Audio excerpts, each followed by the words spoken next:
अड़ गया ठाकुर समाज, मुश्किलों में फंस गई बीजेपी। क्षत्रियों की महापंचायत बीजेपी के लिए बनी आफत। ठाकुरों के लोग बीजेपी के लिए बने महाविरोधी। लोकसभा चुनाव में अब 10 दिन से भी कम समय बचा है।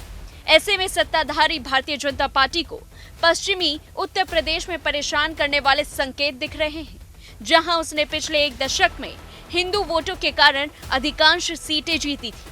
आपको बता दें कि क्षेत्र में अब स्थितियां तेजी से बदल रही हैं।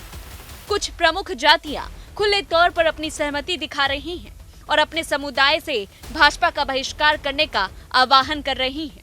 राजपूत, त्यागी और सैनी सहित ये प्रमुख जातियां पश्चिमी उत्तर प्रदेश में अपने कम प्रतिनिधित्व से असंतुष्ट होने की बात कह रही हैं। लोकसभा चुनाव में अब बस 7 दिनों का ही समय बचा है और ऐसे में सत्ताधारी भारतीय जनता पार्टी को पश्चिमी उत्तर प्रदेश में परेशान करने वाले संकेत दिख रहे हैं, जहां पिछले एक दशक में हिंदू वोटों के कारण अधिकांश सीटें जीती थी। इस वक्त यूपी की कुछ प्रमुख जातियां खुले तौर पर बीजेपी का लगातार विरोध कर रही हैं और अपनी असहमति दिखा रही हैं। पहले तो ये जानते हैं कि आखिरकार ऐसा क्या हुआ जिसकी वजह से ठाकुर समाज इतने गुस्से में है। बता दें कि लोकसभा के दावेदारों में गाजियाबाद से कई नाम चर्चाओं में चल रहे थे, लेकिन जब नाम की घोषणा हुई तो लोगों को बिजली का तेज झटका लग गया और जिस नाम की घोषणा हुई थी उसे लेकर कहीं खुशी तो कहीं गम का माहौल दिखाई पड़ा।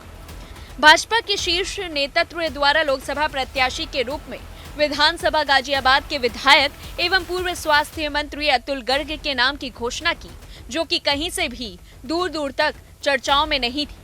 हालांकि स्वास्थ्य मंत्री एवं विधायक के रूप में गाजियाबाद की जनता के उम्मीद पर अतुल गर्ग की छवि नेगेटिव रही है, लेकिन प्रधानमंत्री नरेंद्र मोदी एवं उत्तर प्रदेश के मुख्यमंत्री योगी आदित्यनाथ की लोकप्रियता की लहर के कारण जनता को मजबूर होकर भी फिर से गाजियाबाद विधानसभा से अतुल गर्ग को ही विधायक बनाना पड़ा, क्योंकि उन्होंने वोट अतुल गर्ग को नहीं बल्कि कमल के फूल को दिया। राजपूत समाज एवं ब्राह्मण समाज अतुल गर्ग को लोकसभा प्रत्याशी बनाए जाने के विरोध किए जा रहे हैं।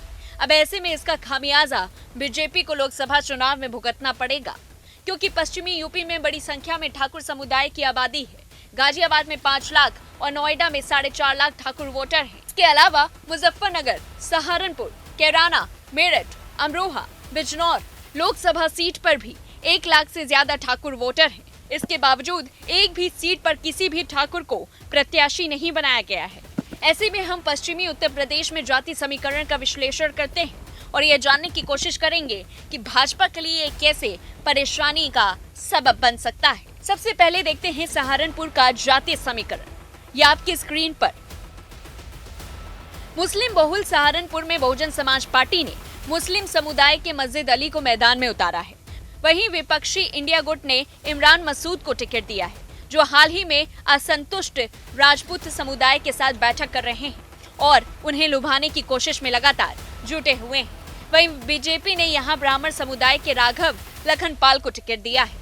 अब बात करते हैं मुजफ्फरनगर की, लेकिन उससे पहले आप स्क्रीन पर जातीय समीकरण देखें। बीजेपी ने मुजफ्फरनगर से एक बार फिर संजीव बलियान को टिकट दिया है, जिन्हें लगातार विरोध का सामना करना पड़ रहा है। यहाँ त्यागी, राजपूत, सैनी और कश्यप समुदाय के नेताओं का कहना है कि अच्छी खासी आबादी होने के बावजूद उन्हें बीजेपी से चुनाव टिकट नहीं मिल रहा है। अब बात करते हैं कैराना की, लेकिन उससे पहले कैराना का जातीय समीकरण क्या कहता है वो देखिए। कैराना में बीजेपी ने प्रदीप चौधरी को टिकट दिया है, जो गुर्जर समुदाय से आते हैं। तो वहीं पश्चिमी यूपी के कुछ हिस्सों में अच्छी खासी आबादी रखने वाली सैनी इस सीट से टिकट की मांग कर रहे हैं। इसके अलावा कश्यप, जाट और राजपूत समुदाय भी यहां से अपने समुदाय का प्रतिनिधित्व चाहता है। अब बारी आती है मेरठ की, लेकिन उससे पहले आपको दिखा दें कि आखिरकार मेरठ का जातीय समीकरण क्या है।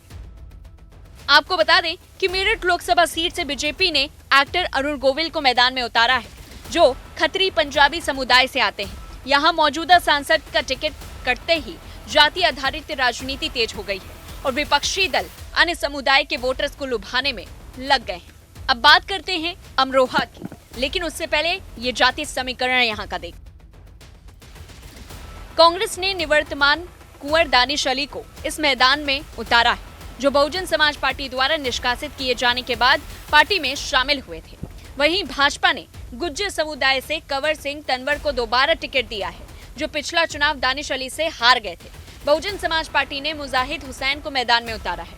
यहाँ भाजपा की नजर एकजुट हिंदू वोट पर है, तो वहीं इंडिया ब्लॉक अनुसूचित जाति के वोटों को लुभाने की कोशिश कर रहा है और समुदाय को लुभाने के लिए दानिश अली के राजपूत वंश का भी इस्तेमाल कर रहा है।